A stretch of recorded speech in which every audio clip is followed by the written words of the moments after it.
In the team time trial, Miguel Indurain was forced to pull his team along as he lost time to his main rivals. For Panasonic, in search of a new sponsor, it was their day as they rode to a stage win.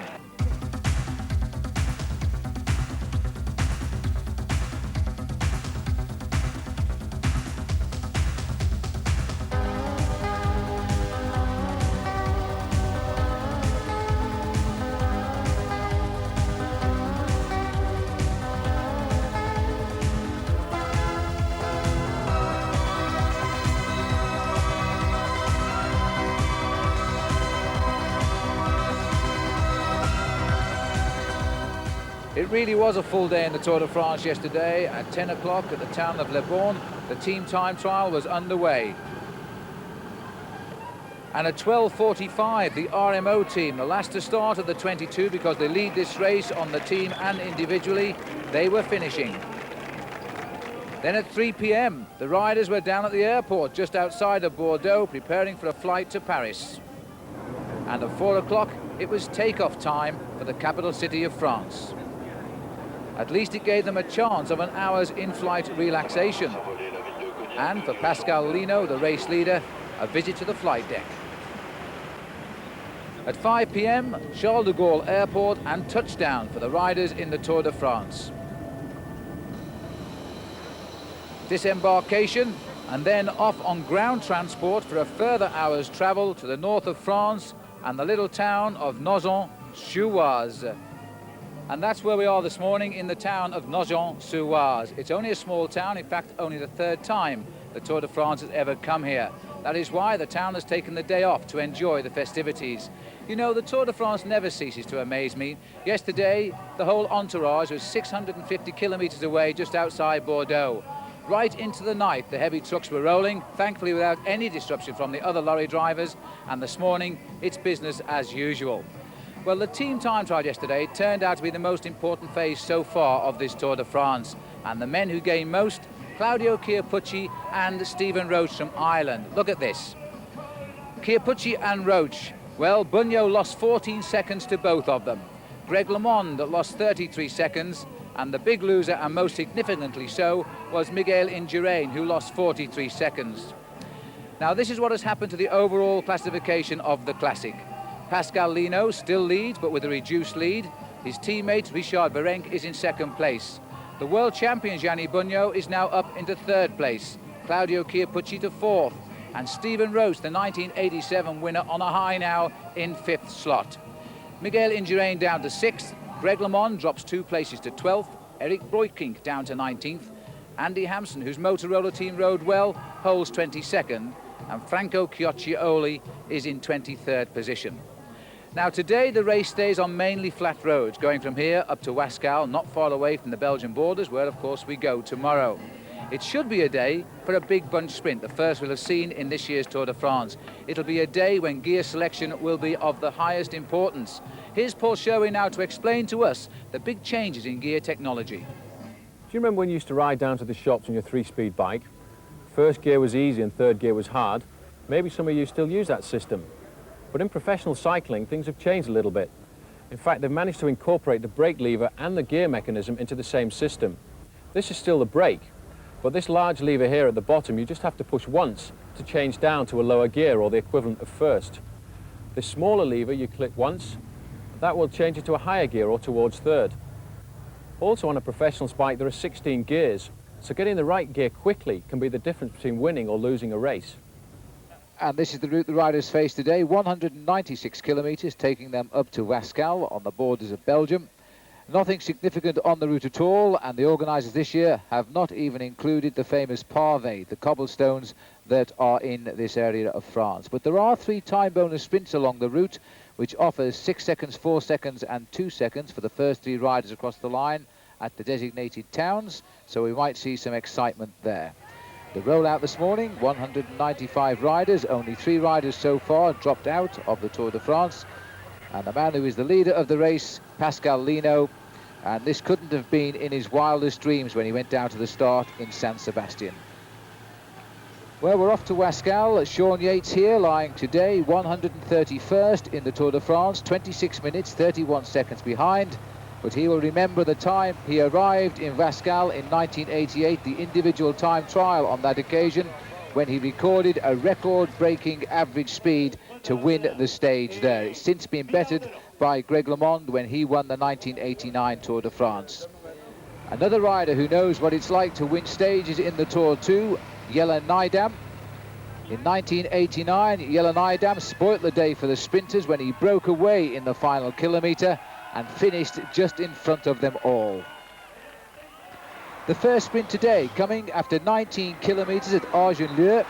A win for the champion of Belgium, Johan Museeuw, 6 seconds bonus, but more importantly for him, 6 points in the green jersey competition, enough to give him the lead, but a disputed finish here, and the judges disqualified the man who finished second, Laurent Jalabert, and gave it instead to Peter de Klerk, and Herminio Diaz-Zabala was in third place. The scenery today, very warm sunshine as we travel through Picardy and across the Somme. And that takes us now to the second sprint of the day, which came at 105 kilometres at Ligny.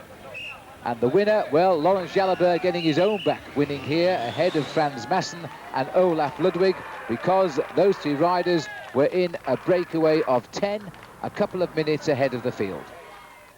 And here are those 10 leaders, and they broke clear at 93 kilometres. We're now at 156 kilometres. That's just short of 100 miles. And while we watch, in fact, these 10 leaders, there is the main field. The time gap is coming down slightly. It's just over 2 minutes, and we hear from Radio Tour out on the course at the back of the big bunch here.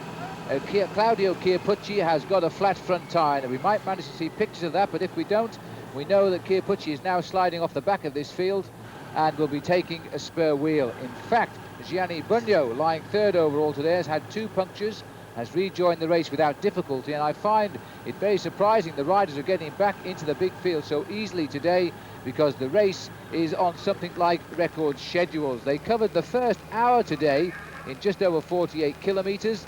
They've covered the third hour at 50 kilometres an hour, in excess of that, so in excess of 31 miles an hour, and the riders are running well over 30 minutes ahead of the best time they were expected. Now you can see here the red and blue jerseys of Motorola right across the road, desperately trying to slow down this breakaway. The bunch, rather, Paul. The chase has been on for a long time. They brought the gap down from 3 minutes to 2 minutes, but the riders chasing have had such a hard time, and they haven't been closing down the gap. They've given up a little bit. These riders riding at the front now are riding there just to try and discourage everybody else. You see the Once riders there in the pink jersey. They're doing the same thing for their man Jalabert in the front. Eric van der Aarden is there too for Frans Maassen, and there in the white jersey, just a quick glimpse, we saw the new British champion Sean Yates riding at the front there. So this is the first time that they have slowed down all day. A tremendously quick start today, because the riders tried to break clear and again out with the sprinters. And it's been the Lotto team of Johan Museeuw who spent a lot of the time trying to bring back the breakaways. Let me give you the names of the 10 riders in that leading group. Laurent Jalabert, the rider who was disqualified in the first sprint of the day, he is there for the Once team, a Frenchman on a Spanish team. Jens Heppner, former East German, riding for the German Telecom team. Frans Maassen, no stranger to Britain. In fact, he won one of the Scottish Providence Series in Cambridge last year. Bruno Kenglialta from the Ariostia team, Jim van der Leer, Tulip, Oscar Vargas, Mamaya, Olaf Ludwig, the former green jersey winner a couple of years ago in this race. He's there for Panasonic. Guido Bontempi on terrific form this year for Carrera. Steve Bauer of Canada on the Motorola team, and Dmitry Konishev, the rider who won the last stage last year in Paris for TVM. Well, in fact, that tactic adopted by the 2 or 3 teams there was an excellent one, because in the last 10 kilometres the time gap has gone back up again, and it's now around about the 3-minute mark. You see now the RMO riders here, Charlie Motte coming to the front. They've decided that's enough of that. They don't want this break to go too far away, because Steve Bauer is in there, and he's placed 6 minutes behind overall at the moment in 14th place.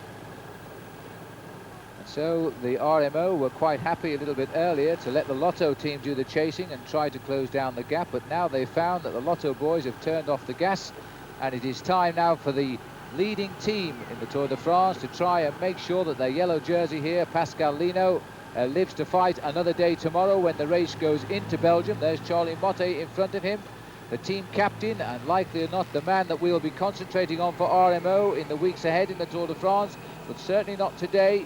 Charlie Motte being the faithful domestique, as the French call them, and putting his shoulder to the mill and trying to drag this race back together. Eric Caritou, winner of the Tour of Spain a few years ago, a point that went largely unsung in France because the French seem to only recognise winners of their own big tour. The RMO team now starting to get themselves organised. They're obviously a little bit worried about this breakaway getting too far away because this Tour de France has become very open. There are 3 or 4 big challenges this year and not really wanting to play all their cards at the moment. So the onus is on the RMO squad now to try and preserve the yellow jersey for Pascal Lino for as long as possible. Some people are even saying that he's such a good time trialist, he may well be able to keep it after the Luxembourg time trial in a few days' time. It's nice to see Steve Bauer in that leading group today. Bauer's had to struggle for the last couple of years to refine the sort of form he used to have. Bauer started out, he became known to us all with that fine silver medal in the Olympic Games in Los Angeles in 1984 when he was pipped on the line by the American Alexei Greywall, but he turned professional straight afterwards and he took the bronze medal in the World Professional Championship in Spain. That was an outstanding performance. And since then, of course, he has finished 4th in the Tour de France, won stages and worn the leader's yellow jersey. But for the last 2 years, Steve has been rather low-key as a bike rider, and it looks as though this year he is on his way back to the top again. He is the best placed in that leading group, as Paul Sherwin has said. He lies in 13th place overall, 6 minutes and 12 seconds off the lead. That lead has suddenly accelerated because of the fine blocking by Motorola to 3 minutes. But I'm afraid the RMO have realised it, and the whole team, Paul, is now up here. Well, it's their job. They have the leader of the race in the same team, and they have to try and bring it all back together. They want to stop any more breakaways because they really would like to keep the yellow jersey, because the yellow jersey brings so much publicity to a team. As we've said earlier, this team came into the Tour de France as a wild card. They want to get as much publicity out of it as possible. But you can see queuing up behind them, there are the other teams who've got men in the breakaway. Eric van der Aarden is very prominent there. If it does come back together at the end, we'll see a lot of the Buckler team who'll try and launch people into the attack a little bit later. And just look at the long, thin line. The gendarme there with the yellow flag, yellow for danger in France, and waving at the field. And there are the leaders today, all 10 of them down there. The 10 riders in the lead. The gap is now up to 3 minutes. There's still a chance that they might spoil the sprinters once again in this year's Tour de France. Time for us to take a small break.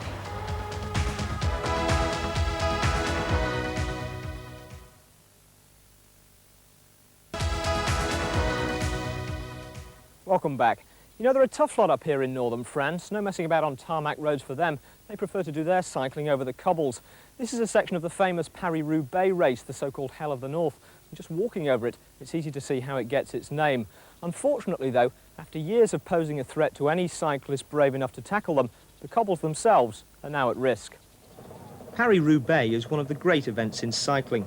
A bone-shaking fight as much to stay in the saddle as win the race, over terrain only a mountain bike could really feel at home on. It dates back to 1896, 7 years before the Tour de France began, and the surface is even older. It was actually laid by the Romans, who knew a bit about road building, and it survived for the best part of 2,000 years. Now, though, the pavé, as the French call it, is rapidly being lost to a combination of heavy traffic and heavy-handed developers who simply tarmac over it. Pascal Sergent, the author of several books on the history of the race and its unique surface, has charted the demise of the pavé. The cobbles are a very big problem.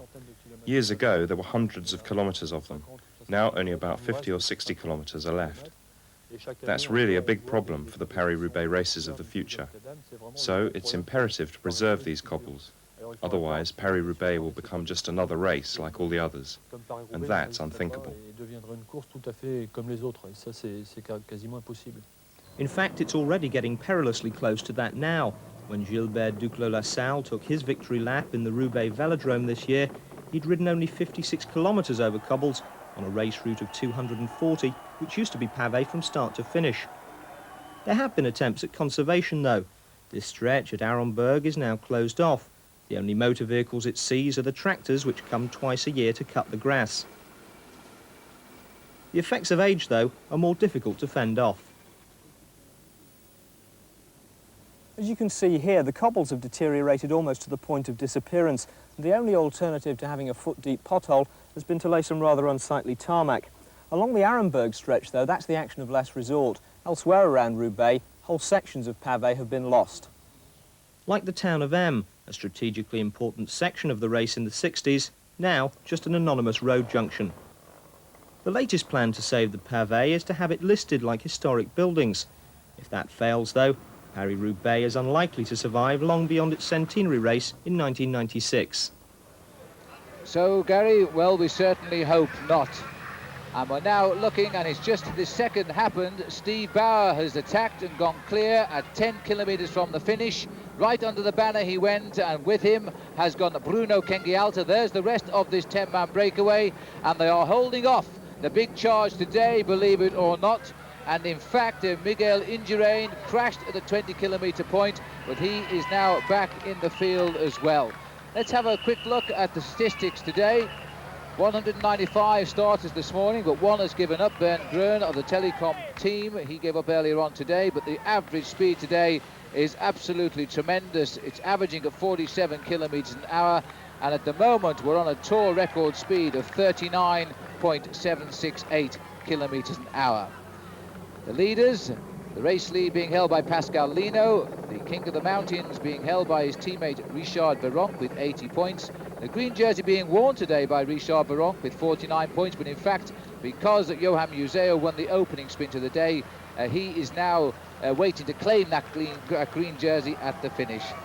Well, the sun is shining. It's been a marvellous day up here in northern France. I must say the Channel 4 team are celebrating as well, because you saw what happened to our car at the start of the Tour in Spain when it was burnt out. Well, thanks to Citroën in Great Britain, they sent a driver and a new car to us, and we are greatly indebted to them. So thank you very much, and we can continue following the Tour de France. And we're now watching one of the old stalwarts in the Tour de France here, Steve Bauer, looking over his shoulder and saying to Kengialta, come on, get through, give us a hand, because Kengialta was the winner of a stage in the Tour last year. And so both riders know what it's like to win in the Tour. Now the question is, can they combine at least for a few kilometres and get rid of the 8 behind? And the gap is opening. The gap is opening, and there's a split in the eight riders who are chasing. There's 4 and 4 now, but it's very difficult. They're like a carrot in front of the donkey again today, because the roads at the moment are very long straights. They drop down here to a roundabout at the bottom, turn left, and they head out towards Croix, which is in the outskirts of Roubaix, and then on towards Wascal. Well, while we look down at these two leaders, you've got to believe we've had 16 pages of questions faxed to us at the commentary position today. I can only answer 1 or 2 as we're coming towards the end of the Tour today. But to Mr. Grant, I can tell you, yes, they have changed the rules about the handlebars, and you can now use these triathletes' handlebars. And Bauer's hanging on here by the skin of his teeth at Kengialta, because that brake is clawing back up towards them, I'm afraid. And to Mr. Hughes, Robert Miller's father, was he involved in cycling? The answer is no, because Robert Miller comes from a non-cycling family. To Mr. Bolton, why has the Once team changed their colours this year and are wearing all pink? Well, the Tour de France organisation, in fact, asked them to, because their all yellow strip was rather confusing with the Tour race leader's jersey. And to Mr. Cheverton, does Paul Sherwin still ride a bicycle regularly? You'll kill me when I tell you this. No, he doesn't, because he spends too much time following bike races around the world now. But he does ride when he can. Right, back to the action in the Tour de France. And it looks as though this group will claw their way back. But Bauer has attacked 3 times today. But Konischev is the first man across the gap. 2 stage wins last year for him. And also Olaf Ludwig, the winner in Besançon a couple of years ago. And as we see Olaf Ludwig come in, that reminds me of one more question. Somebody has rung in and asked who was the winner of the green jersey in the Tour de France in 1990. Well, it was the man leading this race right now, Olaf Ludwig. And there's an attack now from Bontempi. Bontempi also has gone. Ludwig has got him. The big sprinter who knows if he can keep this group together, he should win the sprint. He won the Amstel Gold race this year, and he rode the whole field off his back wheel and beat them by a couple of lengths in Maastricht. And Ludwig has picked up Bontempi. Bontempi is a man, in fact, Paul, that Ludwig will mark very closely. Very closely. Bontempi has won 2 stages this year in the Tour of Italy. He's having an excellent season. and he'll watch out for him because he's the kind of rider who can lead out for 700-800 meters, and Ludwig will try and get on his wheel. But as we get nearer the finish, all these riders know how fast that Ludwig is. They know how fast Konichev is, Franz Masson, all these riders, good finishers. And it looks as if Ludwig may well have insisted, and no, in fact, it's Bontempi has insisted and got away from these riders. So Guido Bontempi, stage winner of the Tour de France a couple of years ago. In fact, now that was a breakaway too, as we go under the 5 kilometers to go. That is 3 miles. But Guido Bontempi, confident as he is this year with his fine riding. Chased by Heppner. Heppner from the German Telekom team has jumped away after him. But he waited for Bauer to make all those moves to soften up the opposition a little bit. He's taken advantage of that. As we get nearer the finish, the riders start to wonder, shall I make the effort now? It's up to somebody else, because that'll take a little bit of a sting out of my legs for the sprint. And Bontempi's not even thinking about that. He's got the gap now. He's going to go for it. He's going to take every risk he can over the last 3 or 4 kilometers and put everything into it. And that gap is enormous. That's a terrific effort by Bontempi. And there's no real coordination in the chase here. Just one rider going out on his own. It looks as though it might be Konichev trying to get away from the front of the group. Ludwig is clawing his way back up there. And Masson is in 3rd place. And there's an attack going down the far side of the road. Well, now everybody wants to go, but they want to go on their own. They don't want to drag the other riders up to Guido Bontempi. The gap I got there was round about the 15-second mark. The pity we got the helicopter in there, but we can't see exactly who's going after Bontempi. But he, in the front, will be giving everything he's got, and he's an incredibly good finisher. Excellent form this year and a real athlete. Bontempi here has got 600 or 700 meters to go, and this is going to be a very sweet victory for him as he comes down. He'll be in his biggest gear now, pursuing down to the finish. A finish that would have been fantastic for the sprinters, but it may well be that every day the sprinters get cheated in this Tour de France. And just look at the speed he's going down this hill. I wouldn't mind betting now that he probably is around about the 70 kilometers now. He's just checking to see nobody's creeping up on him now. Guido Bontempi, a double stage winner in this year's Tour of Italy, which ended not very long ago. An enormous crowd to welcome an Italian to the Belgian borders here in northern France. And after only 4 hours plus today for a terrific ride of nearly 125 miles, would you believe, Bontempi has time to straighten his jersey and throw kisses to the crowd today as he crosses the line with plenty of time to spare.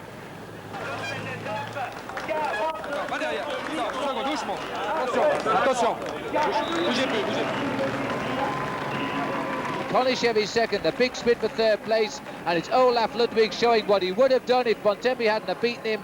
He just pipped Jalabert on the line and Kengialta just behind him. Look at that snake now as it comes down the very steep approach to the line. We're seeing the teammates of Johan Museu of Lotto setting the pace. Museu is the rider in the Belgian jersey, which is the black top to it, the champion of Belgium. Museu now, I think, having a practice run for what he hopes will be at the stage win tomorrow when we go to Brussels. He's looking around to see which sprinters are going to take him on as the rest of the domestiques come through. The last one of the domestiques comes through. Eric van der Aert is going to have a go on the left of our picture. Museu is sitting nicely in 2nd place. Soren Lilholt, I think, is going on the right. But a tremendous sprint here. Museu goes on the right of our picture, and it's a dress rehearsal for tomorrow, I would think. Look at the speed of him. He's blown everybody away. Van der Aert trying, but won't get it. Museu made it look very easy indeed. A well-taken win by Guido Bontempi of Italy. Dmitry Konichev coming home 30 seconds later. Olaf Ludwig 36 seconds back and leading in the rest of that breakaway ahead of Jalabert and Kengialta. So Guido Bontempi, 2 wins in the Tour of Italy this year. Now he's got his first in the Tour de France. The overall classification, no change in the top 2, but the times are coming down. We still have at the top of the leaderboard Pascal Lino ahead of Richard Virenque. But in 3rd place now, up comes the Canadian rider on the Motorola team, Steve Bauer. Jens Heppner is now 4th, and Gianni Bugno, 3rd this morning, slips back into 5th position. Of the rest, Claudio Chiappucci, Stephen Roche, Dimitri Zhdanov, Miguel Indurain, they're all still there, but they lose a little bit of ground. So Pascal Lino, the leader of the Tour tonight, but once again, he's seen the other riders whittle away at his overall lead. The stage today run off at an average speed of 48 kilometers an hour. That's almost 30 miles an hour for the near 200 kilometer ride. Don't forget, just 2 days to go now before our competition closes, to name the winner on Sunday between the stage between Valkenburg in Holland and Koblenz in Germany. Please get your entries in now, and all you've got to do is name the winner of the stage. All the lucky people that do that will go into the hat, and the winner will receive the yellow jersey, autographed by the stage winner and by the man who leads the race on Sunday. So the entries to this address: Fortel, Tour de France competition, 142 Lower Marsh, London, SE1 7AE. Well, Stephen Roach might be a man to look out for, because today on the road he even found time to read the paper despite the speed of the race. To summarise today's race, a win for Guido Bontempi of Italy. He outwitted the breakaway coming towards the end. The yellow jersey stays on the shoulders of Pascal Lino for a third day. Tomorrow we go to Brussels. It's worth remembering too that no Belgian yet has won a stage. Maybe it'll be tomorrow. Goodbye.